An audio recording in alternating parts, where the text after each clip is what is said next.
Hello everybody, and welcome to your lecture today on bilingualism and culture and communication disorders.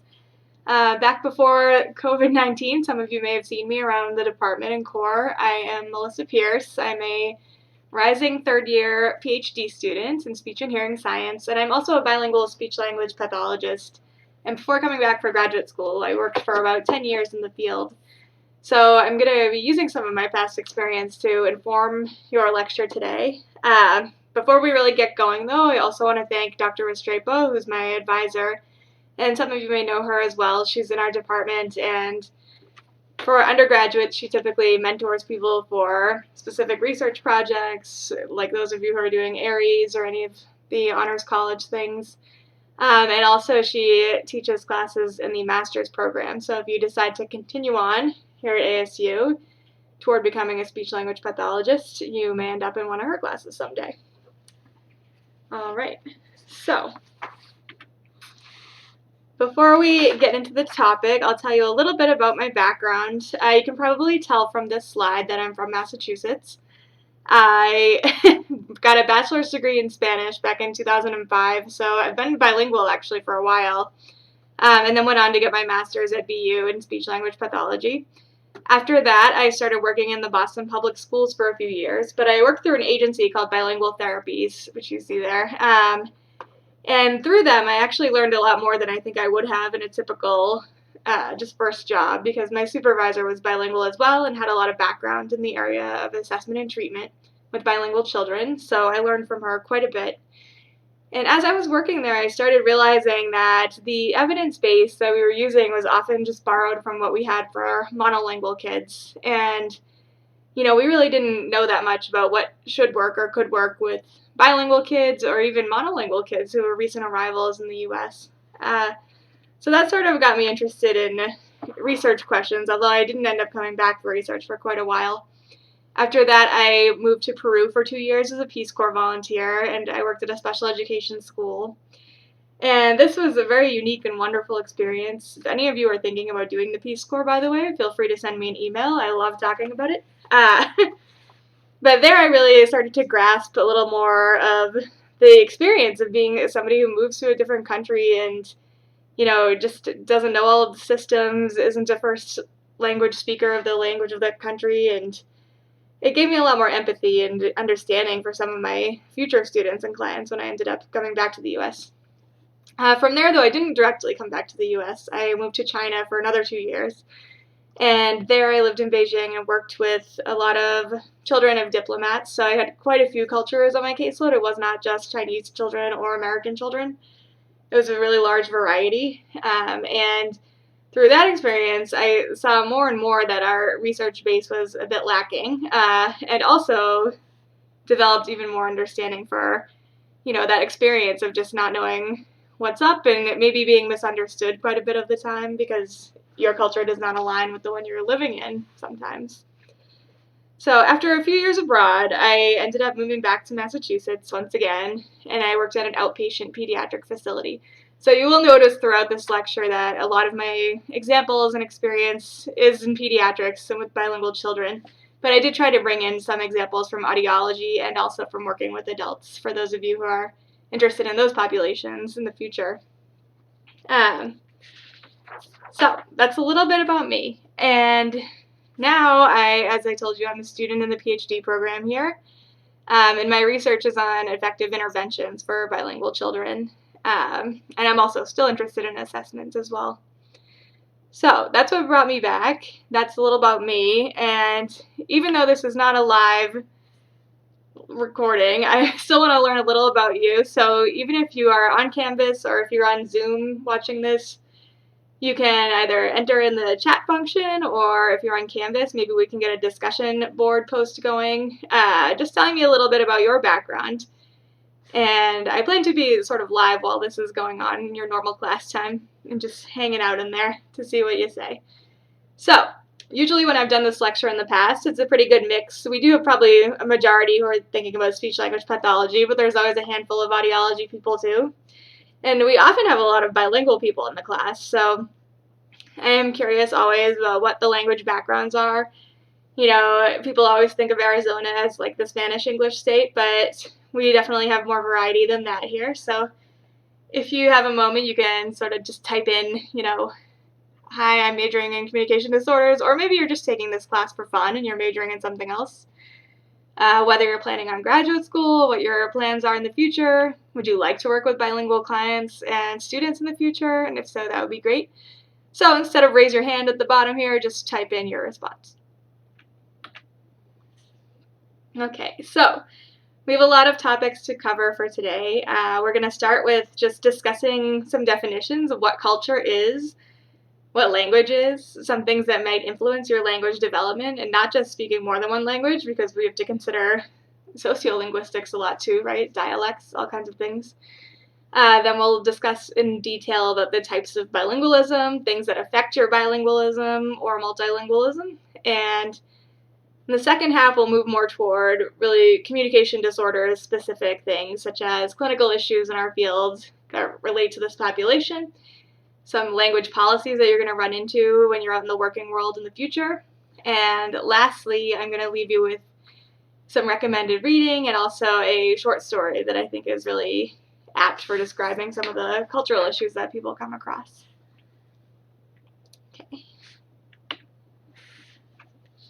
So, the main question we're trying to answer here today is what might happen in the clinical or educational world as an SLP or audiologist if you have a mismatch between your culture and the language, culture, and dialect socialization practices of the children and adults that you're working with. So here it tells you a little, right? Sometimes people are over-identified, which means that people who do not actually have a communication disorder are diagnosed as having one. Some students especially are under-identified, where, you know, school staff will think, oh, they just need more time, and they really do have a language disorder that needs treatment, but they're kind of like pish-posh, just give them more time to learn English. Or maybe they get diagnosed, but the treatment is really not appropriate for what's going on. So these are all things that can and do happen out in the real world.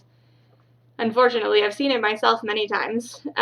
So that's why, as a rule, we want to keep expanding classes that really teach our future SLPs and audiologists about cultural issues, because that is one way we can help avoid this practice of over and under identification in the future. Okay, so I want you to think about what might happen if this were you. And this can be on both sides of the story, right? Whether you're the SLP or the person in a professional position. Maybe it's happened to you before at a job that you had. Or if you were the client or student. Maybe you moved to the United States as a young child and got put into a certain class because somebody underestimated your language skills because they were basing them only on English. Okay, so that brings me to our next slide, right? Have you ever experienced something like this? How did you feel if you used a different dialect or a different language and you were put into speech therapy because of the way you speak? Is that a real language disorder? Is that a real speech disorder? Hopefully you agree that the answer is no. That would be a difference, not a disorder. But we really need to take care to distinguish these carefully. So remember, these things can be due to more than just bilingualism, right? You can have an accent or a different dialect due to geography. Maybe you are an English language learner, or many other factors. So I'm going to give you a personal example. Before college, I used to have a very heavy Boston accent when I was in kindergarten all the way through my senior year in high school. I mean, very heavy. Very heavy. I mean, I sounded like Mark Wahlberg. Mac. So do you think I should have been referred to speech therapy back then because I packed my car instead of parking my car? Well, the answer is no, of course. That's a difference in dialect or a difference in accent, not a disorder. So, had I been in an area of the country that was not familiar with that accent, maybe I would have had a mismatch with the school therapist or my teacher who thought that something else was going on. These are the kinds of mismatches we need to keep an eye out and ear out for while we're working, right? Okay, so now I want you to think about a personal example. Just take a minute, think about it. If you are in the chat function, put it there. If we have a discussion post, we can put it there. But how did you feel, or how did you think, if you were in the professional role, how do you think that the child or the family felt if you ran into this? So, and I'd love to hear both sides of that story, like whether you're working at, say you worked at a school, for example, if you were in the classroom, or if you were the child, or even as an adult, if this happened to some member of your family, or if you had some kind of mismatch with a professional who either misjudged your communication skills, or you were the professional and maybe some team members or even you yourself misjudged the skills of somebody that you were trying to evaluate or treat. So just take a minute and add in some examples there.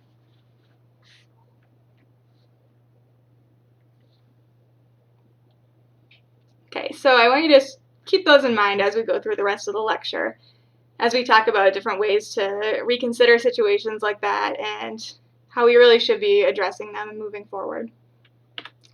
So now that you've got culture on the brain, or differences in dialects and cultures and mismatch, let's talk more about it. First, I would like to know what your definition of culture is. So let's take a step back here. What is culture? This is something else that you can share in a chat box or in a discussion post. And I'd like to see all your responses too, because they're quite interesting to me. So I'm going to give you just a few seconds to do that, and then since this is recorded, I'll just tell you some of the answers that I usually get during this, which you may be typing right now. So a lot of people, for example, bring up food, religion, holidays, these sorts of traditions that are, exclusive or common in a certain culture. Right now, we just had recently Memorial Day weekend in the United States is the beginning of summer. So these are all things that are cultural sort of traditions, right? I know this year might be a little different, but often people will have a barbecue for Memorial Day, and that's something that's culturally something we do. So lots of cultures have these sorts of things, right? These are really good examples, and we also know that there's a lot of overlap sometimes between some cultures. So it's important not to overgeneralize. Even if two cultures have one thing in common, that does not mean they have everything in common, right? And, I saw this quite a bit at my old job. Some people would, kind of overgeneralize that, like, all Hispanic cultures are the same, which is really not true at all. There are so many different countries within, or that fall under that umbrella. But, if most of the people you knew were from, like, Puerto Rico, for example, sometimes people assume that Mexican folks have the same sorts of traditions, which is really not true.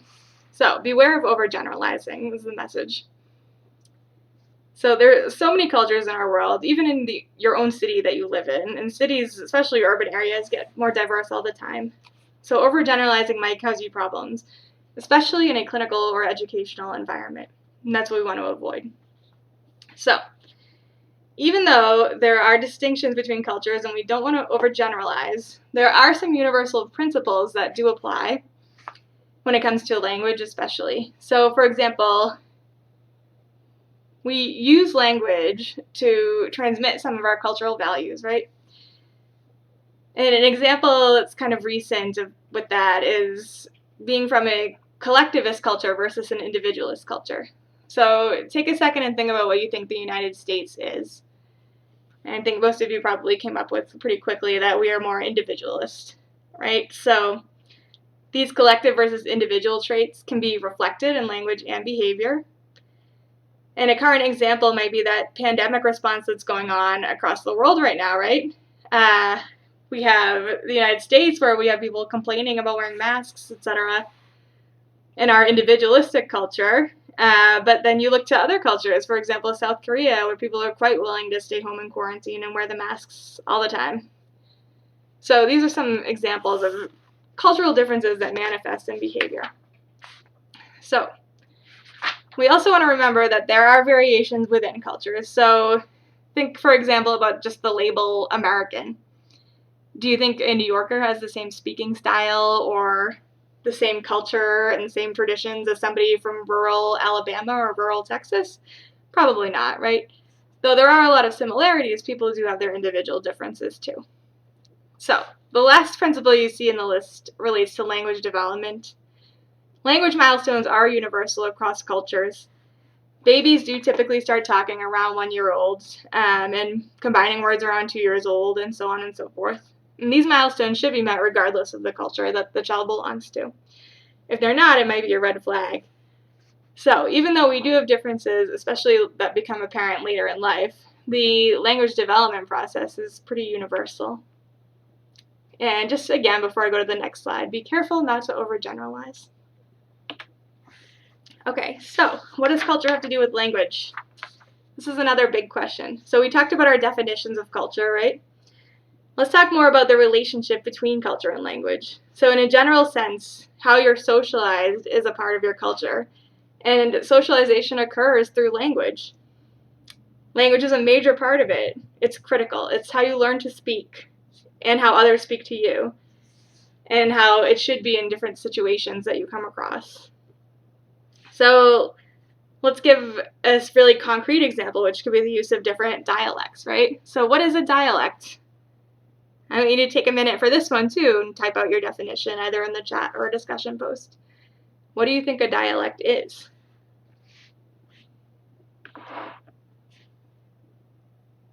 So most of you are probably describing the pronunciation, choice of words, things like that are used by a group of people. So let's remember that this refers to a group and not an individual. If it were an individual and they had some unique style of speaking, we would call that an idiolect. But since we're referring to groups, it's a dialect. Is there such a thing as a standard dialect that everybody uses or should use? Think about that for a minute. And if there is, who speaks it? So if any of you have experience with sociolinguistics, this might be ringing a bell. So there's a question here of whether we should go for a descriptivist approach to language and dialect or a prescriptivist, right? So descriptivist would mean more that we are allowing or recognizing any non-standard dialect in schools and clinics and different places we come across clients and communication disorders. Prescriptivist is more that we expect a certain standard dialect to be spoken in all those places. So when we're assessing children and adults, are we making sure to consider that they might use a non-standard dialect? That's a really good question when you're doing an evaluation. Nowadays, it's 2020, and I think most therapists out there, audiologists too, whatever they're doing in an assessment, are not going to kind of ding someone on points or think that they have a language disorder if it's really just a dialect. But there's a lot of details that go into differences between dialects, differences between language, one language influencing the other. So even though it seems obvious that, people will speak different things and that doesn't mean they have a disorder, we do have to get into the nitty-gritty and take our time to do research on the home culture of the patient or student. So, one last thought to remember on this is that everybody has an accent. So you might work in the same city your whole life, and new students and patients come to you when you become an SLP or an audiologist, and even though you think they all have an accent, well, you have one too. If you travel to certain places, say you go to Australia tomorrow, you're speaking English, but they will know you're American. So just remember, everybody has an accent, not just your patient or student. Everybody, including you. Okay, so we just talked about some variations in dialects and style of speaking. So let's expand it a little bit to talk about cultural practices and expectations and how these can play a role in when you're evaluating or treating a client or a student. So we talked a little bit a minute ago about collective versus individual socialization and how that's lately sort of manifesting in our response to COVID-19, right? But we can expand it a little further and get into some of these other examples. So let's consider indirect or direct communication styles. In Western cultures, we tend to expect people to be very direct, to ask the questions that they want to know. When they are asked a question, we expect them to respond very directly and, say what we asked and not kind of beat around the bush about it. So if you're doing an evaluation, like say I am meeting with a parent who brought their child in for the first time for a speech therapy evaluation, and I say, all right, well, what brings you in today? What are your concerns? Some moms don't respond to that right away. Sometimes you need a few sessions of them coming back to build that rapport, and then they start telling you more details about what's really going on. At first, they might beat around the bush, as I said. And that may just be a result of having a culture with an indirect communication style. And that's fine. We really just need to show patience because not everybody is, a bold, direct American who's going to list out exactly what's going on with no qualms at the beginning of an evaluation. Sometimes people need time, and that's okay. It's your job as a professional to give it to them. So, you've got to keep this in mind, especially during an initial interview with a patient, with their family members, or parents. Avoid making assumptions right away. So let's look at another example here. Below it says time given versus time measured. So this is something I wasn't really sure what the label was for it until I came to ASU, actually. I experienced it, but I didn't have a label. So this is referring to how in some cultures, more value is placed on the amount of time that you spend talking to somebody and, really hearing them out, especially if you're a professional and they're coming to you with a problem they want help solving. So that's what's valuable in those cultures, and that's what's respected. Time measured would be more like the United States, where though we do care about that, we also really care about sticking to the schedule. And if your appointment is at 9 a.m., well, we think you should be there at 8:50 to fill your paperwork, right? So this can cause some conflict sometimes. So I'll give you a personal example from my last job. I worked at an outpatient clinic, so we did have a schedule that patients were expected to come at a certain time, certain day of the week, and very, very often the families came late and didn't think it was a very big deal at all. So this clinic, most of the families that I worked with were either Puerto Rican or from the Dominican Republic, and in those cultures, they are definitely time given focused, not time measured. So being late is really expected. And another personal example, my husband is Puerto Rican, and when we go to his family events and someone says, yeah, we'll start at 6, we show up at 7:30, maybe even 8, and it's no big deal. We're still not the last ones to arrive. So it really is like a genuine, obvious cultural difference. But, we ran into problems with this when I got a new manager, and she just did not get why people were arriving late. And it resulted in a lot of kind of debates and trying to figure out what to do. So unfortunately, I don't think we ever came to a great resolution on that. But what happened often is that we would see the first client of the day a little late, but keep them for the full time, and the next one was late too, and it just kind of became a cycle. So being late was not considered rude to them, though, because that's not what they valued. They valued that they got to do their entire session with the therapist and got to learn and spend that time talking to us therapists and figure out what was going on with their child. So another consideration is that last question on the slide you see, which is who does the communicating? So in some cultures, it's really the husband or the father of the child that typically communicates with schools and healthcare professionals. So in other cultures, it might be the mother or the oldest person. So maybe it's a grandparent that's coming into the evaluation with you or into the session even every week. And in some families, you might have a single parent who is there with their child, but they're not really accustomed to being the one to communicate in those situations. And now they've been thrust into this role by the circumstances that they're in. So these are all things to think about when you're scheduling interviews, especially during an interview when you're asking direct questions. Who do you want to direct them to? We want to be respectful of the other culture. And we also don't want to make people feel awkward at all, right? And in some cultures where there's a real deference to medical and educational professionals, we need to consider that as well, which is something you don't always see here in the United States. So the point really is that we need to just be aware that these may be differences, and because of them, it may take a few sessions to really get to the bottom of what's going on, and that's okay. We really just need to show patience. So lastly, I want you to consider a culture where children are sort of seen and not heard.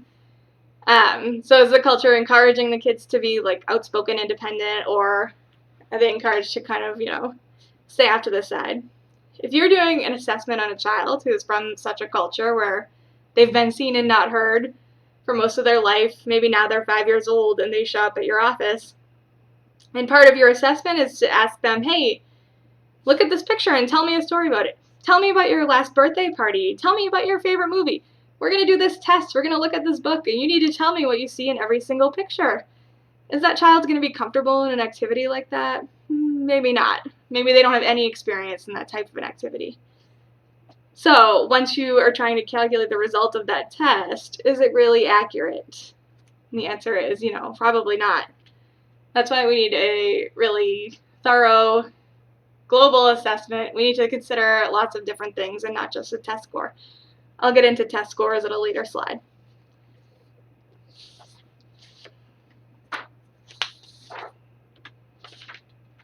So, we talked a bit here about we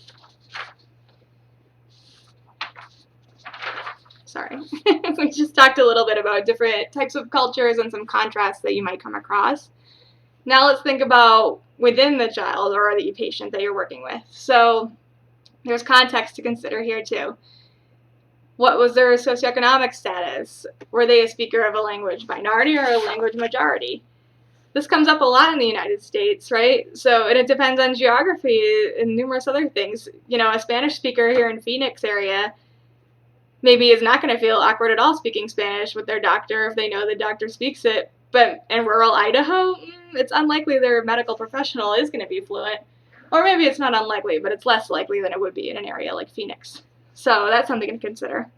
We have to think about the variations in their language skill level that might be due to language input. What kind of quality of input are they getting? Is it really just like only TV in English up until they get to the age where they go to school?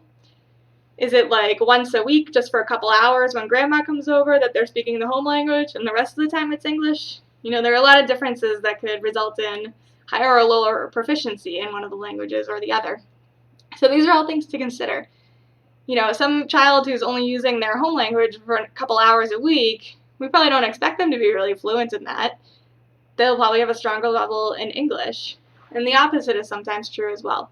So we really have to be cognizant of those differences when we're evaluating, especially, because we don't want to assume that a child has a language disorder when really it's just a limited input, so they never developed that language to its full extent. A couple of other things are the age of acquisition of the second language. So here I've just written L2 and L1, and these refer to first and second language. So age of acquisition also matters. Suppose you get a middle school student who just shows up in your caseload one day, and the teacher was worried about their English skills, but they just started learning English last month. I don't know that happens too often anymore. I hope not. But it's something to consider, right? We're not going to assume this child has a language disorder in English when really it's just lack of experience. Differences between the L1 and the L2 also need to be considered. If the two languages are quite different, for example, if you're looking at English versus Cantonese, those are quite different languages, especially phonologically. Cantonese is tonal, English isn't. If the child's trying to learn both of those and they're having some interference or one language is affecting the other, that's totally normal. And in certain aspects of language, it may be harder for them to get something because the contrast is really great. If the word order is totally different, for example, I can't speak personally to that one because I don't speak Cantonese, but there are many examples of other languages where the sentence word order might be different. Maybe that's affecting the child's English. And these things are really typical in bilingualism, so we can't really knock the child or think that there's something wrong with their language skills just because of that. Okay, so before we get into definitions of the types of bilingualism, this is a short overview. We have, first, sequential language acquisition. This is acquisition of the L2 after the L1 is acquired. So remember, L2 is second language, L1 is first. Usually the age around 3 or 4 is the cutoff that we consider. So if a child is learning both languages up until before they turn 4, usually we can consider that a sequential, a simultaneous bilingual. And if they start the second language after that age, they are sequential, as it says. Please refer to the slide and not my goofed up sentence that I said. There's also early versus late, right? So if the child is learning their second language later in life, like I did, for example, I didn't start learning Spanish until high school, so I would be considered a late sequential bilingual. And this also refers to adult learners of a second language, who are definitely sequential. Simultaneous language acquisition, on the other hand, refers to when kids learn the languages before they are 3 or 4 years old. So they start at a very young age, getting input and using output in both. So both languages are really acquired simultaneously. So at the bottom here, you see a few more, and you can probably kind of figure out what they mean from looking at them, but we'll go over them pretty quickly here. So a circumstantial bilingual is basically when the person is acquiring a second language due to their life circumstances. So, maybe they moved at whatever age, their parents moved them to a new country, and they were just kind of thrust into a new environment and had to learn the language due to their circumstances. An elective bilingual, on the other hand, really chose to learn and went out of their way to learn. And maybe they chose to move to another country when they were a little older and were able to do that. At the bottom, you also see here that we have broad or narrow views of bilingualism. So I think everyone might remember some kid in their high school foreign language class who claimed to be bilingual if he knew just a few vocabulary words. Was he really, though? Do you think so? If you have a really broad view of bilingualism, maybe you do.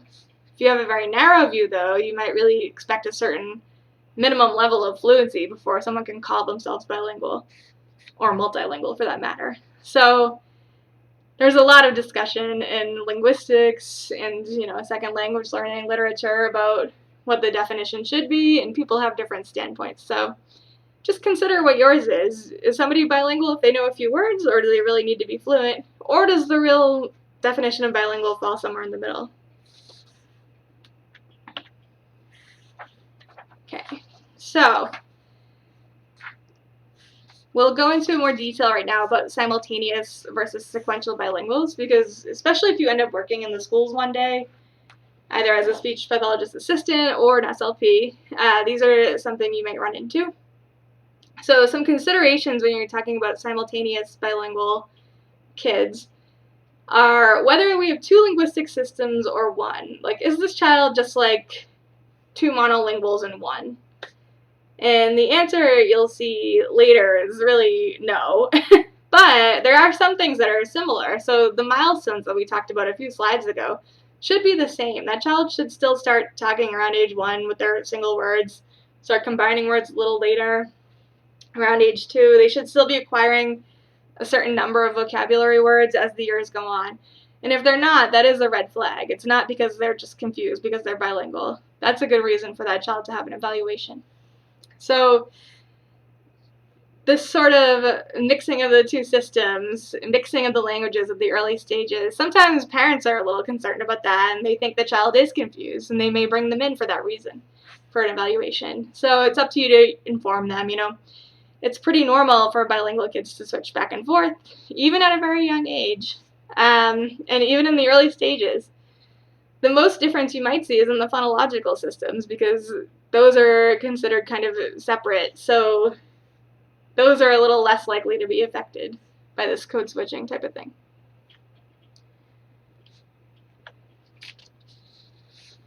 Okay, so for sequential bilingual acquisition, or second language acquisition, also known as, there are some stages that children go through, and this is something to really keep in mind, especially with students or patients that you're seeing who are coming a little later to start learning English. So they weren't learning English from day 1. They're a little older, maybe they're 5, and now they're in kindergarten and they're learning, or even older than that, depending on their background. So they do go through a series of stages. The first one, which you might have heard of, is the silent period. This, though, there's a little bit of a question currently in the research about whether this actually exists. So it's something to consider. That's why I have a question mark next to it there. So not every child goes through this, and I don't think it should be an expectation. And if the child is silent, maybe there's more to look at than just, oh, it's because they're learning the other language. The rest, though, usually do. Each child does usually pass through them. So you go through kind of a telegraphic period where your sentences might be kind of basic, like too basic for your age, but that's okay because you're still just learning those words. So, a kindergartner saying, like, read book me, I want you to read the book to me. That's okay because they're really just trying out their new language and their new vocabulary. They might make sentences later that have mistakes, and their fluency might not be very good. So, those kind of sentences with like, and that's okay, and it's perfectly normal. Later, they're going to get more fluent and maybe have some minor differences. And then lastly, they end up fluent and possibly have an accent. But this kind of depends on the person and depends on, different factors. Not everybody does develop a native-like accent, and age has a lot to do with that too, the age at which they were exposed to the L2. So these are some phases that most kids, or most people I should say, can go through when they're learning a second language.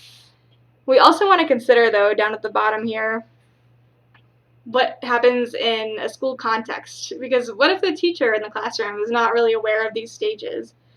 Or if the parents aren't aware and they're hearing from the teacher that the kid's doing this or that? It could be a cause for concern for them. So it's your job as the language expert to go in and explain.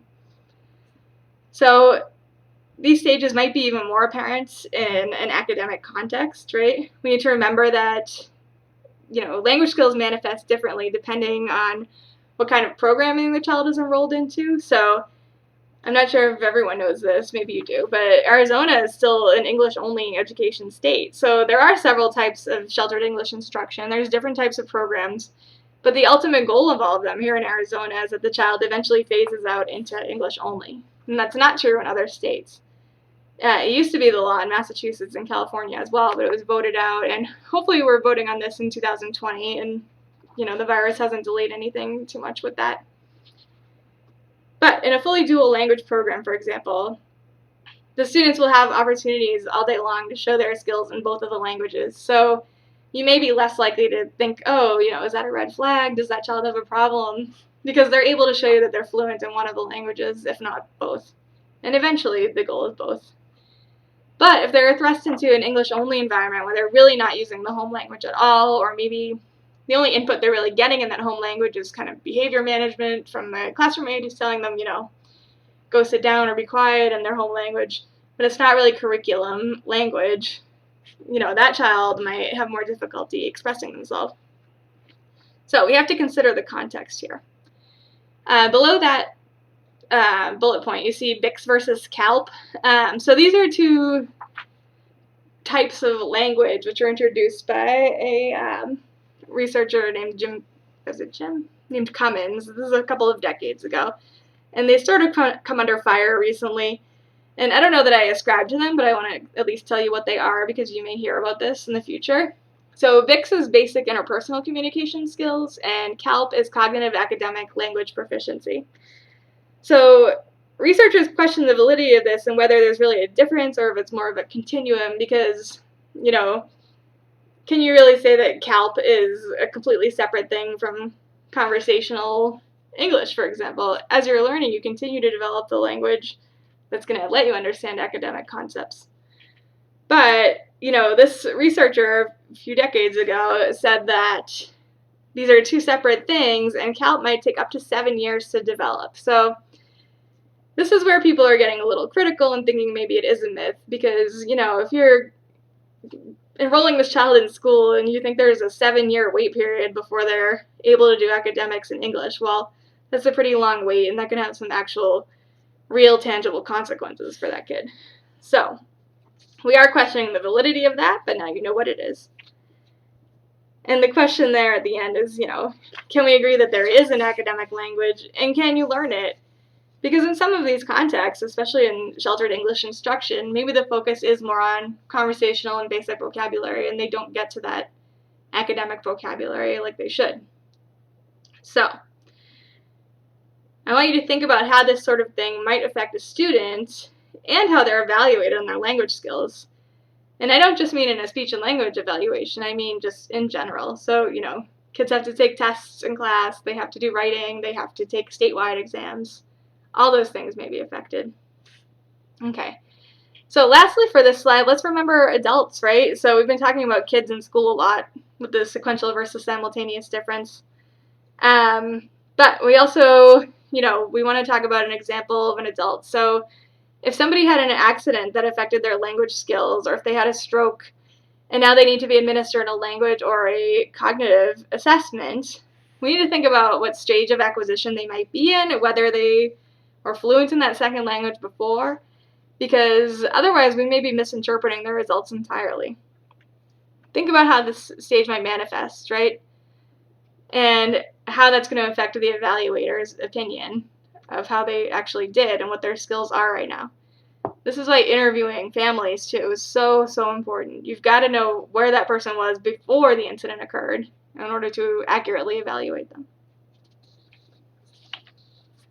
Okay, so let's talk about some bilingual effects, because this can really happen to adults or children who are learning a second language, or third or fourth language for that matter. So we talked about those considerations a minute ago for simultaneous and sequential bilinguals. So let's think about situations when, as the second language is increasing in use, the first language is affected. And sometimes both languages can be affected. So we're going to define some of these terms that you see here. Language transfer, which seems kind of obvious, but I'll give you a couple of examples. This occurs when the characteristics of one language are affecting the other. And this can occur in simultaneous and sequential bilinguals, adults and children, right? So here are a couple of examples. Negative transfer is when you're leaving something out. So, for example, if somebody is a native Spanish speaker and they're learning English, and they're trying to say that it's raining today, they might say, today is raining. Why? Because in Spanish, está, it is just one word. So you might say, hoy está lloviendo. Today it is raining. So that transfers over to English, where they might think there's only one word there instead of two. This is an example of the negative transfer, because they're leaving out a word. Now, another example would be in Russian. There is no such thing as these copulatory verbs that end in in Russian. So sometimes a Russian speaker who's learning English might say, I walk to the store. Whereas a native speaker of English might phrase it as, I'm walking to the store. And that's because these ing verbs just don't exist in the Russian language. So those are two examples of negative transfer. Positive transfer occurs when sentence structure or other characteristics of the two languages are similar. So one is sort of boosting your use in the other. So another example from Spanish would be if you're using a cognate vocabulary word. So someone's saying, we went to the restaurante, or we went to the restaurante, and they're using that, knowledge that the word restaurant means restaurante, and it's helping them express themselves more clearly because, you're getting a positive transfer of that vocabulary word from one language to the other. Okay, so some of these are a little less familiar, the rest of the list. Nonlinear growth, for example, just refers to when the development and the advancement of the second language doesn't happen in a linear, always increasing way. Growth, for kids especially, but actually for everybody, depending on what context you're living in, can be affected by the circumstances you're in. So let's think about a child who goes to their home country or their parents' home country for summer vacation. And during that period of time, they are not using English at all. They are only using the home country language. Then, when they return in the fall, their English growth picks up again. So in this scenario, they sort of went, learning English, summer, learning English. It was not just one straight shot increasing. And, this happens in both directions. So attrition, for example, is when the first language atrophies. So in this case, the speaker might lose some of their proficiency. And this also can happen in the context I just described. So somebody, for example, like me, when I moved back to the United States from abroad, my skills in Chinese, which I was trying to learn, in Spanish, did get a little rough around the edges because of lack of use. This happens with children too. Skills that they once had, if they are falling into disuse, might atrophy. So that's language attrition. Protracted development is similar, but not exactly the same, because in protracted development, you're assuming that eventually they will develop the skill. It'll just be at a later or different pace or sequence than they would have. So this is when the skills in one of the languages don't develop on the expected timeline. So for example, if a Spanish-speaking child goes to the United States at the age of 4 and begins English, but doesn't develop the use of the subjunctive form of verbs, for example, until 6th grade. We'd really expect them to do that earlier if they were using Spanish all the time and developing completely at a normal rate. there were no interruptions. But they do develop it eventually, and maybe that's because over the years they cumulatively had enough input in Spanish. So this would be an example of a protracted development. So it just happened a bit later, but it still happened eventually. Incomplete acquisition, sort of similar to protracted development, except they never do reach that milestone. So they don't fully acquire the subjunctive. For whatever reason, they were not using Spanish, or they were not having those conversations that require the subjunctive very often, and that skill, that grammatical skill, just did not quite fully develop. So the most important thing to remember from this slide is that none of these things signal a language disorder. So the characteristics, though, often do overlap with those of language disorders. So these are just some of the considerations you're going to learn about more specifically if you do end up pursuing a career in speech-language pathology, especially with regard to assessment. So, somebody might have skills or deficits in their skills, but it's not really because they have a disorder. It's because of one of these things occurring on this slide. So we really have to be considerate, cognizant of those when evaluating. So a final question for you on this slide is, if a child is referred for an evaluation at your school or clinic for the limited language skills, do you think it could be one of these issues? And if so, do they really have a disorder? So hopefully you'll agree with me that they probably don't, but we're going to do an assessment anyway and just make sure. Okay. So let's talk about levels of proficiency a little bit. This is the last thing we're going to talk about before we dive into clinical issues. But language proficiency, just like the things we talked about on the previous slide, is really important for assessment and when we're trying to distinguish between a difference and a disorder. We have to know that person's proficiency level. This is especially true for adults who may have had a certain proficiency level before they had a stroke, for example, but afterwards you really got to interview their family and interview the people they know to find out what it was. It's also important for children. This should always be considered during an assessment of language and hearing too, because remember, when you're assessing hearing, you might be giving someone directions assuming they're fully proficient in English. And if they don't notify you, oh, I'm not sure what you said, then how can you know that your results are accurate if they weren't sure what the directions were in the first place? If you're supposed to be raising my hand when I heard the beep, or was I supposed to be doing this or that? Maybe they don't know. So here you see a few definitions that are related to proficiency. And proficiency is synonymous with fluency in speaking and understanding the other language. So the idea of dominance is kind of falling out of favor, but it really just refers to the language that's more accessible, and it varies a lot by context, especially with adults. So I'll give you an example from Dr. Estrepo, actually, in our department. She said many times that she's much more readily able to discuss speech-language pathology topics in English, and that's because she was educated in the field in English, and her research career has been in English for the most part. So that's the language she used to learn about those topics, and for that reason it's a little more accessible when she's just discussing them. Whereas Spanish is actually her first language that she grew up with. So this sort of relates to the next bullet, which refers to the fact that bilinguals have strengths and weaknesses in the different components of languages. So it's really rare to find someone with perfectly equal fluency or perfectly equal skills in all areas, such as grammar, vocabulary, pronunciation. I mean, it's a quite rare thing if you meet someone who's exactly the same in both. I think it's a lot more common for people to have varying levels in different things. And they're really all individual and just relate to that person's personal experience learning the two languages. So this actually brings me to code switching, the next thing on our list here, because this is something very normal, and it doesn't always mean that the person didn't know the vocabulary word or lacked that skill in the one language but not the other. It's actually a very rule-governed system that bilingual people use.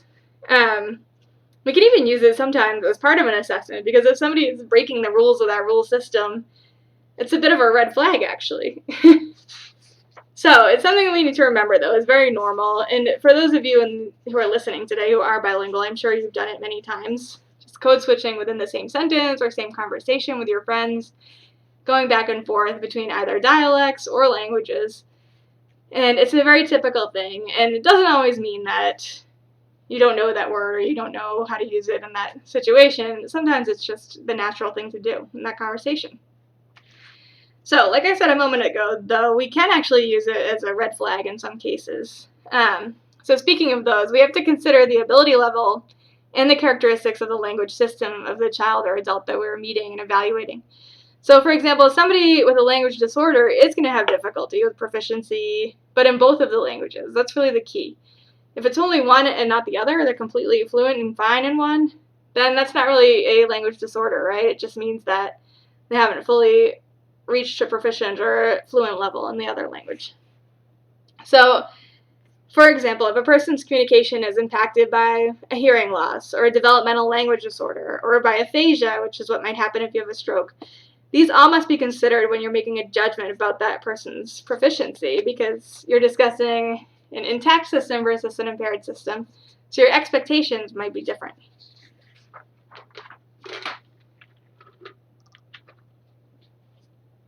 So just to wrap up the previous few slides, we can say that bilingualisms are not two monolinguals in one. We cannot take test scores or look at only one of the languages or look at both and expect that child or adult to be perfectly fluent just like a monolingual in both of them at the same time. They are not two monolinguals in one. That's really key to remember. And for that reason, we really can't take test scores and things like that at face value. We have to consider the context of the whole person. Though, believe me, some people will still try to use only that test score to make a judgment. So, this is most important in diagnosis, right? We can't use a score from an English standardized test, even if a child is bilingual, because it really doesn't reflect, that child's skills are not going to be the same as a monolingual English-speaking child who was speaking English since day one. Different things go into that score. So taking their score in an English test is not appropriate because that child does not match the sample of kids that the test was normed on. And also, it's something we need to think about ongoing, not just on the day of that first assessment. Proficiency levels can change over time depending on what's going on, right? Earlier we talked about when kids go back to, Mexico or wherever for the summer vacation. And after the summer of visiting family, maybe their Spanish skills are now like, woohoo, doing great, and are more fluent than English. But then by May, after 9 months in school, English is now a little bit more fluent than Spanish. Does that mean this child has a disorder? No, but it is something to consider if we're assessing their language skills. So, you can see here that there are real practical implications about how we describe, how we recognize bilingualism in the field of communication disorders. And it might have real tangible effects on a student or a patient's life. Okay, so time to get a little more clinical here. The slide doesn't really have a title, but it's about assessment. So I've mentioned a couple of times that we can't really use standardized tests with bilingual people if they were normed on monolingual groups. So here I just have a few examples of some tests that are available in other languages. You see in the bottom left, we have the BESA. This is actually one of the few tests that are truly bilingual, like the child answers in both languages and is allowed to answer in both languages for certain parts of the test. So this stands for the Bilingual English-Spanish Assessment, and that's a really good tool to have available. It's one of a very small group of tools. We also have standardized tests that are, in one language or the other. So on the bottom right here, you see this SELF, which is the Clinical Evaluation of Language Fundamentals. This is the preschool Spanish edition. However, we have to remember that this edition was actually normed on a group of monolingual Spanish-speaking kids, not bilingual. So when we administer this to a bilingual preschool student, we can't really compare those scores to the normative sample because our child is bilingual and the normative sample is monolingual. So these are all things to remember. So though a test like that can give us some information, it should never stand alone. On the upper right, you see one of the aphasia tests that's also available in Spanish, but the same reasoning applies here. If it was normed on monolingual speakers, you really have to reconsider whether you even want to report that score. And really, you shouldn't. So you might get some information, but it will never, ever be a standalone evaluation. You have to do more. So in the top left, I have a couple of other alternatives that are not standardized tests, but they're methods that we use. So language sample analysis is a great one that can be used with children and adults. And this is a really useful, although time-consuming thing, where you're really getting either a conversational or storytelling language sample from the child or the adult. And that's going to give you a little more information about what they are able to come up with, and how their language skills sound at kind of more of a global level than on a really static skill that's looked at on a test. So dynamic assessment, the second one you see there, is another method. This one is typically used with children, and the format is kind of a test, teach, test format. So you're testing the skill, teaching it, and then retesting it to see if the child learned it. So this is really useful because you're actually looking at their ability to pick something up rather than their skills at a static point in time. And a lot of these things have been found quite useful with bilingual children especially.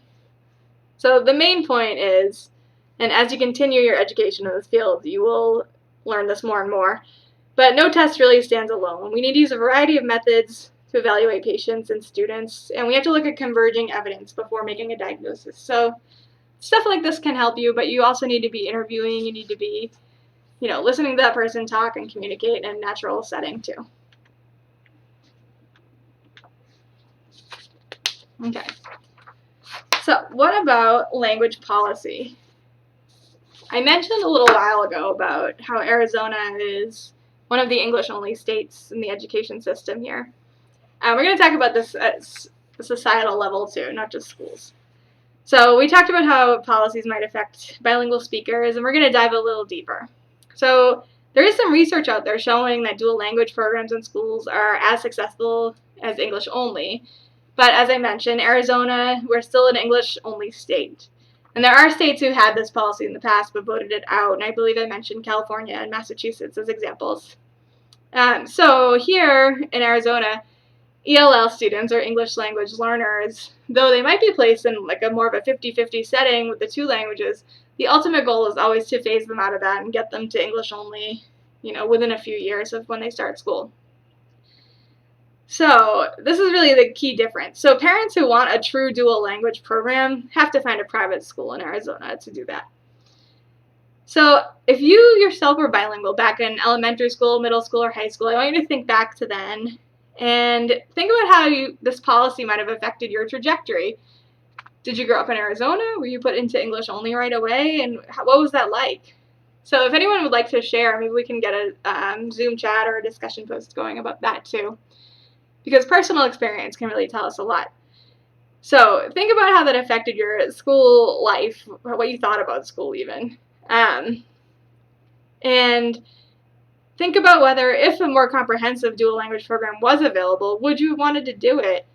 And if you did one of those such programs, did you like it? What did you think? So let's hear from some people in class here. We also want to consider, when talking about this, the attitude toward the home language that kind of manifests when a policy like this is in place. So their schools are kind of showing, like, the home language is not a priority for us. English is. But then when you get to high school, you're typically required to take a foreign language class, right, as part of your curriculum. So isn't this a bit contradictory? We have to admit this sends a bit of a mixed message about which languages are really worth learning in the schools, right? So for adults, this kind of prescriptivist attitude exists as well. So the United States doesn't actually have an official language, but English is the assumed official language, and I think we can all sort of agree that it's assumed that it is. So think about what happens for people in a job interview or when writing a paper for a college class. If English isn't the person's first language and they make some transfer errors or something like that, or if they have an accent, how does this affect them in the real world? These are all things that happen to people on a daily basis. And if you're more interested in this topic, I really do encourage you to look into sociolinguistics courses and, more research in that area, because it comes up a lot. So this is just an old podcast from a while back, from October. But it's just kind of an overview of the English-only policy here in Arizona. So I won't talk about this too much, but this is supposed to be up for voting again in 2020. So, keep your ears and eyes open on the news and we'll see what happens. And hopefully they actually do the vote and it's not delayed by the pandemic. Okay, so what are the effects of policies like this? Well, we just talked about the kind of message it's sending, right? But for students, we see a little summary here of the effects that we've been talking about. So It can affect their language development. If you're thrust into English only, now you have less time in the day to be using your home language. Well, we talked about protracted development and language attrition before. These are some things that can happen. All these things can affect academic achievement, cultural identity because of those mixed messages about which languages are worth learning, and also just resources within the individual. The second part for adults in the workforce, just a little summary as well. Think about how this affects people with customer-facing roles and job interviews, promotions. If you have an accent, maybe you have personal experience in this area, and it's really too bad. So again, if this is something that interests you, I really do encourage you to look into sociolinguistics coursework, and also if you continue in communication disorders, really make sure you take these multicultural and bilingualism classes because they can really dive deep into these matters when it comes to assessing and treating our patients and students. Okay, so let's kind of come back to our main purpose here, right? So why are we studying these topics? And we talked a lot about sociolinguistic topics today, but why do we study these in SLP and audiology? Well, we have to define what's normal across languages, dialects, and cultures, right? This improves our differential diagnosis. The more we know about different languages, different dialects, the more we will know when something is happening that's typical, something expected, that's an interference, or just, the usual code switching, versus an actual language disorder. Next, we need to understand cultural and socialization practices so that we can assess people better, design intervention better, and really grasp what's going on. And that's when we need to consider those factors in interviews and who we're talking to and how many times might we have to have a meeting before the person really opens up, all that sort of stuff. And last, our main goal really, which is to reduce the over-identification and under-identification of people with communication disorders. And this really does apply to both. So I know I'm very focused on the SLP, but for audiologists, we don't want kids to start in school who have a hearing loss and they remain undiagnosed because teachers and school staff just thought, oh, it's just taking them a little longer to learn English. It's no big deal. But really, it was because they couldn't fully hear. So these things happen, and it's really unfortunate. So we're trying to teach the next generation of therapists and audiologists so that we can avoid it. Okay, so again, why are we studying these topics? Difference or disorder. So a lot of things come into play here. With Spanish speakers in schools, for example, we need to talk to the families, know what's going on. That way we can recommend bilingual programs or therapy or the appropriate language for therapy and so on. We also need to think about the role of culture in our clinical decisions. So if you're working with adults, you have a dysphagia patient, you have to talk to the family about diet before you're recommending something. Even the word list when you're doing an audiology exam. Maybe you are having them identify words, but one of the words could be offensive in their culture, or you're using a word that you think they'll understand, but really it's, Mexican Spanish, not Ecuadorian Spanish, which is what they speak. These are all things we have to be considering. So, when I initially gave this lecture live, we did a word cloud for this one, but again, I'm just going to have you either stick some ideas in the Zoom chat or in a discussion post here. So what are some of the considerations that SLPs and audiologists should have when working with bilingual and multicultural clients? So this is just kind of a check to see if you've been listening so far. Some of the things that we need to consider. And I'm just going to give a couple minutes for people to fill this out, and then we can go over what the usual responses are that I get.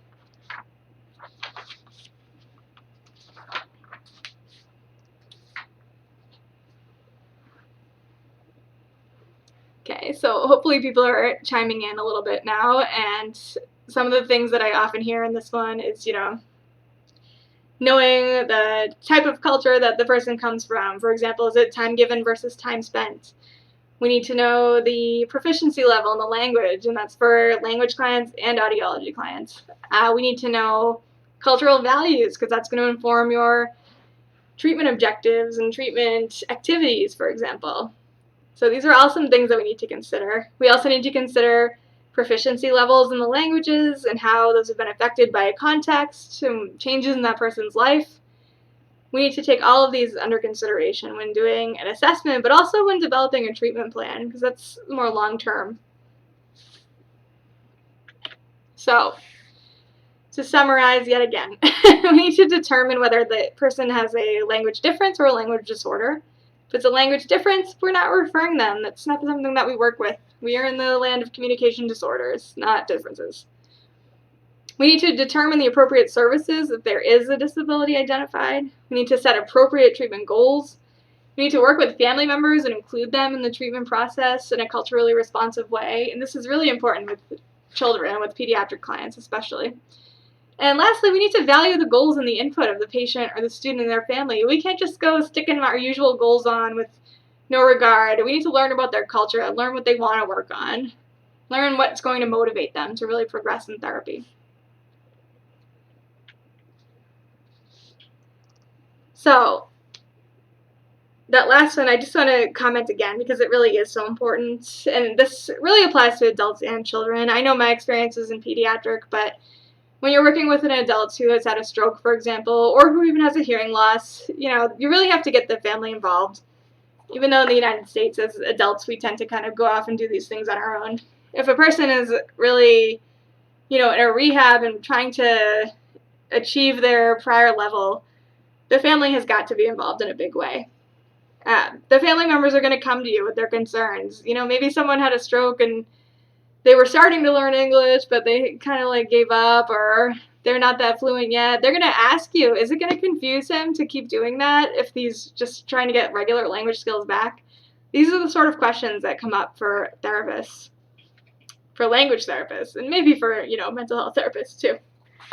But you need to be able to answer, especially with parents. You often get people asking if their child is going to be confused because they're hearing two languages, and the answer is no. The child's having a problem in both languages. That may be a red flag, and it's not the bilingualism that's causing it.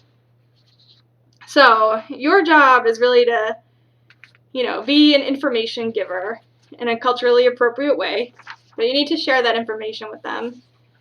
And that means you need to know that information. So we'll talk in a couple of minutes about judging your cultural competence and some resources to improve that.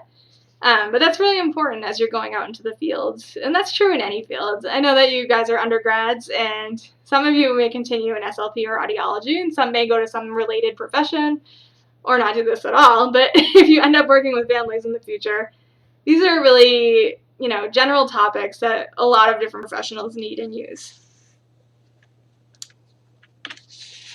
Okay, so in service delivery, we have to consider what kind of services are linguistically and culturally appropriate, right? Are we providing services in the home language? So let's think about the age of the child, the school. In early intervention, it's different. We're going to their home. So is that considered appropriate? Some families would rather bring their child to an office than have you go to their home, or vice versa. Sometimes they don't want to go to the outpatient. They'd rather have you come.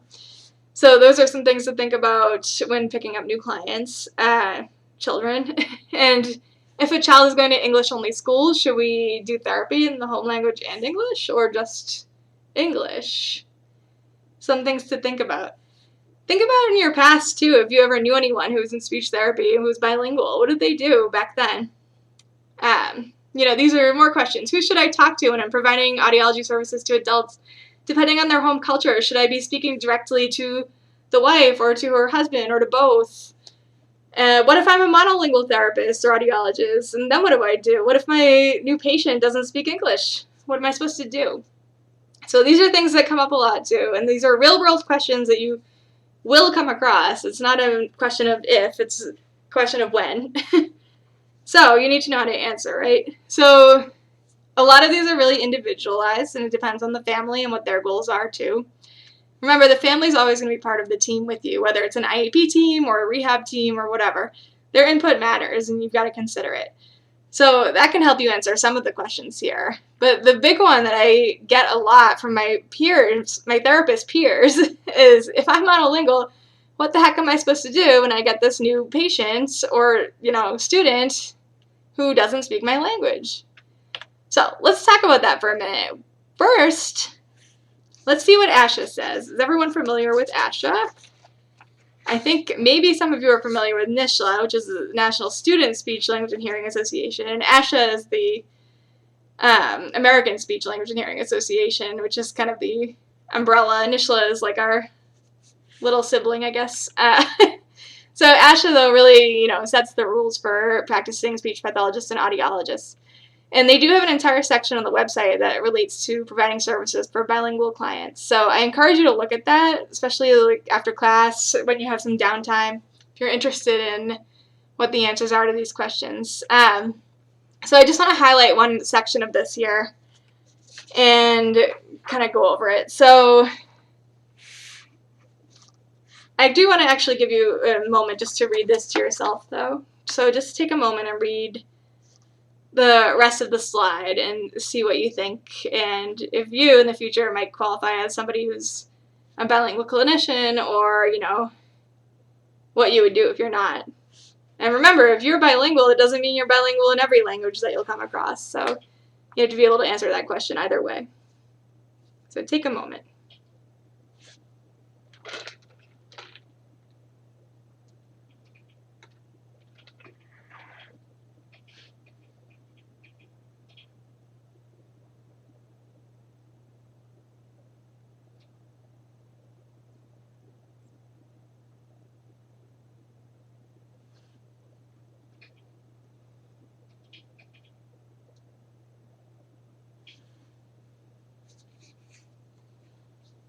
Okay, so hopefully you've read through here, but I really want to draw your attention to one of the sentences at the bottom in that red square, or red rectangle that I have, and that is that the clinicians are obligated to provide culturally and linguistically appropriate services to their clients and patients regardless of the clinician's personal culture, practice setting, or caseload demographics.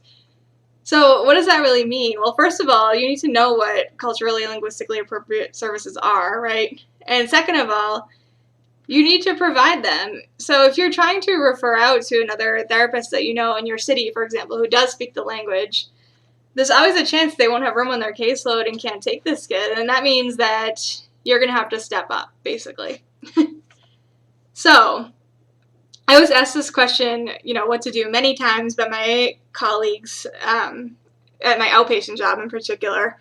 So when a child would arrive in the clinic, the therapist didn't speak the home language, and the answer is you either refer them to another therapist who does. So at that job, I got these referrals a lot. But, there were times when my caseload was completely maxed out and I could not take another kid on. So in those cases, if we didn't have anyone in a different clinic to refer to, then my colleagues did end up doing the work with these families. They just had to, use the interpreters, or talk to family members over the phone who did speak English, even though maybe the family member who brought the child didn't. A lot of different things. The answer to the question then is you adapt. So if there's no one to refer to who does have the native level language skill in the child's language or the patient's language, your job is to adapt, right? You are obligated to provide that service if this person has a communication disorder that you can treat. So by adapt, I mean use whatever resources are at your disposal. So that includes interpreters, which are mentioned here on the slide, indirect strategies such as parent trainings, even including siblings in your sessions. If they come after school, that'd be great. Oh, and especially if you do early intervention, because you are at home with them, and that's a perfect opportunity to include family members. So adapting can take a lot of forms.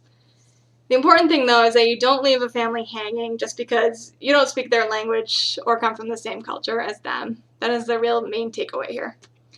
So, how do you know if you're culturally competent enough or fluent enough in the language that you can provide these direct services without needing outside support or indirect methods? So ASHA does have some advice about this. They do have an entire section on the website on self-assessment for cultural competence. What's interesting about ASHA is they don't actually have a language test for any languages that you need to pass in order to call yourself a bilingual therapist. Certain states do. I know New York does. I think Arizona does too, if I'm not mistaken. But basically, ASHA, as our national organization, does not require that. It's just recommended. But I do encourage you to get on the website. The address is up here, asha.org/practice/multicultural/self. And they've got some checklists, some awareness tools, And they also have links to professional development, which I know you may not be there quite yet in your career, but in the future I do encourage you to look at these things because not every graduate program offers coursework in this area, and ASHA may be able to make up for what your program lacks. So, this checklist that was just linked to on the previous page, or the previous slide, these are just some examples of the first half of the checklist. I just couldn't fit it all here on the page. But I want to just take a minute and look at these and think about how you would rate yourself. So the ratings are up in the top left. So 1 is you strongly agree, all the way to 5, which is strongly disagree. 3 is neutral. So, read through some of the ones, especially on the left, and see how you would answer. And then up at the top, you see that there is no answer key, but you should review responses that you rated 5, 4, or even 3. Because this might indicate a lack of cultural awareness in that area, or, just some need for more personal reflection, or a need for more, either awareness training, or even just making a friend from that community to help you open your mind a bit. So I have the link here on the slide, and I encourage you to check that out if you have some spare time. And this will just give you just a general sense of kind of where you stand when it comes to these issues. Okay, so we are nearing the end here.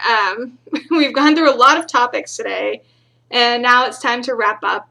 But one of the main takeaways today is that you, as future SLPs and audiologists, you've really got to do your best to be culturally aware and not let your personal biases or even just simple ignorance let you misdiagnose or improperly treat a patient or a student. So we don't have any evidence that bilingual intervention or education delay English development. There's no evidence that simply being bilingual will confuse or cause problems for a child or adults. And what one really needs to maintain their bilingualism is enough input and opportunity to use the languages.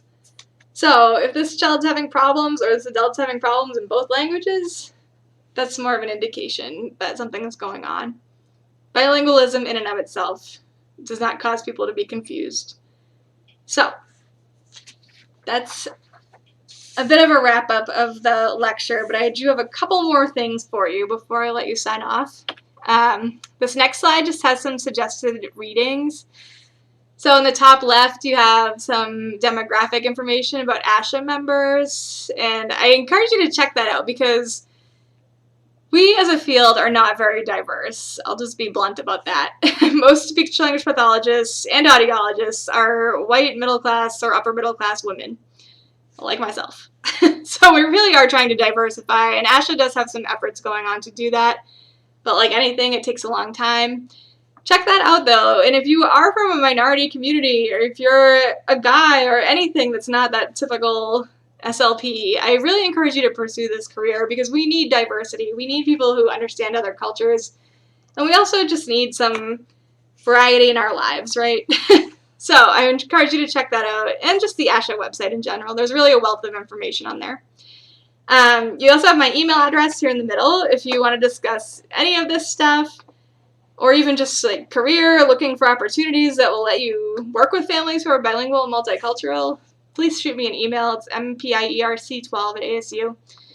And then below I have a couple other websites in addition to ASHA. This 2 Languages, 2 Words, is actually a blog, but it's run by Elizabeth Pena and a few other researchers, and there's a lot of information on there that's really great just about assessments and pros and cons of different things and strategies that we use in the field, and also just posts about bilingualism in general. Leadersproject.org is another one that's kind of similar. There are a lot of resources about bilingual development on there. This is run out of Columbia University in New York by one of their faculty, and it's got some materials as well. And then the last one is bilinguistics.com, which is actually a contract agency, so they employ SLPs, and they have some information on the site as well. And then other than that, I have a few books over here. So this one, Dual Language Development and Disorders, was a book I actually bought because I never took this class on this material when I was in grad school. It was actually not offered in my program at BU. And I ended up having to kind of self-teach and cobble together some program for myself through continuing ed. So this is a book that I owned. It was one of the first ones I got on the topic And it's really helpful, and it's also written in some nice plain language, so even if you're not quite in a master's yet, it can still give you some great info if you're interested. The other two are less SLP related, but more just about, cultural differences and language differences in society. Unequal Childhoods relates a lot to the education system and home life, whereas the other one here, The Spirit Catches You and You Fall Down, is a story about a family dealing with the medical institution in the United States, and they're from the Hmong culture, and they ran into quite a lot of problems with the medical institutions. And that is pretty much it, but the very last thing, and I promise it's the last thing this time that I have for you, is actually a short story. So we're not going to discuss it since this is a recording, but you can always feel free to in either a Zoom chat or a discussion post on campus. But I'm just going to read it out loud, and I hope it gives you some final thoughts about things to consider as you're moving forward in your studies and in your career, because you're only a student for so long, and soon these will be real-life problems for you, even if you go into a related field that's not SLP or audiology. So the story is called The Sunglasses, and it's by a guy named Michael Mercel, whose info I have at the end. So I will just read it out loud for you. So, imagine that in your country, from the time of the first people, today and far into the future, everyone that has ever been born or will be born was born with 2 legs, 2 arms, 2 eyes, a nose, a mouth, and a pair of sunglasses. The color of the lens in the sunglasses is yellow. No one has ever thought it strange that the sunglasses are there because they've always been there, and they are part of the human body. Everyone has them. Take the yellow sunglasses off and look at them. What makes them yellow are the values, attitudes, ideas, beliefs, and assumptions that people have in common. Everything that they have seen, learned, or experienced in the past, present, and future has entered into the brain through the yellow lens. Everything that has been filtered and interpreted through all these values and ideas that have made the lenses yellow. The yellow lens, thus, represents our attitudes, beliefs, values, and represents our culture. Thousands of miles away in another country, from the time of the first people, today, and far into the future, everyone that was ever born or will be born was born with 2 legs, 2 arms, 2 eyes, a nose, a mouth, and a pair of sunglasses. The color of their sunglasses is blue. No one has ever thought it strange that the sunglasses are there, because they've always been there and they're part of the human body. Everyone has them. Everything that the people see, learn, and experience is filtered through their blue lenses. A traveler from the first country, of the people with the yellow lenses, who wants to go to that other country may have enough sense to realize that to learn about that country and its people more thoroughly, he will have to acquire some of those other sunglasses so that he can see and really experience life and culture there. When the traveler arrives, he wears the other sunglasses, stays for a few months, lives with the people, and feels he's really learning about the values, attitudes, and beliefs of the people of that country. He actually sees that country and the people as he is wearing their sunglasses. He comes to his own country and declares that he is now an expert on that country, and that the culture of that country is green. He didn't remove his old filters of yellow. The moral of this fable is, before we are open and free to learn about another culture and put on their sunglasses, we have to remove our own, so that our interpretation of the new culture will not be colored or filtered by our own values, attitudes, and beliefs. We are not there to judge another culture, but to learn about it. We need to develop double vision, or the ability to see more than one side of an idea. How do you remove the yellow sunglasses? By trying to understand and describe the values, attitudes, beliefs, ideas, and assumptions of your own culture. The lighter the yellow color becomes, and the more blue the other culture becomes. The more we can verbalize and really understand what it is that makes us who we are, the easier it becomes to lighten the yellow filters and put on the blue lens and see a truer shade of blue, and accept that it will never be fully blue. So, I'll leave you with that, and I thank you for listening today and joining me for this recording, and I hope everyone was able to input some information into a chat box or discussion posts, and again, please feel free to email me if you have any questions at all, and it was a pleasure joining you for your class today. Thank you.